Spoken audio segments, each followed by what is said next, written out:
Okay, we're going to discuss velocity as a function of position. Let's bring up the PowerPoint, and we'll see a block on a frictionless surface in a spring, something we should be very familiar with now. We can apply conservation of energy to derive an expression for the velocity of an object undergoing periodic motion as a function of position.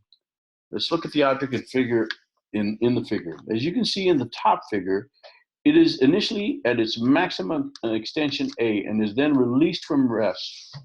The initial energy of the system is entirely elastic potential energy stored in the spring, 1/2 Ka squared. The object then moves toward the origin. In the bottom figure, it is at a new position x. Now part of this energy is transformed into kinetic energy, and the potential energy stored in the spring is reduced to 1/2 Kx squared.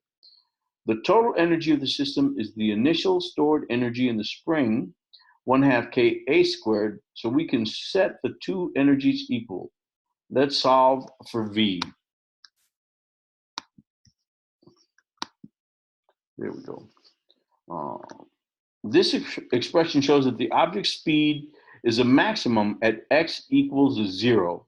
That's when it's fully kinetic, and is 0 at the extreme positions of x equals plus and minus a, because the square root of a number can be either positive or negative. If the object in this figure is moving to the right, v is positive. If the object is moving to the left, v is negative.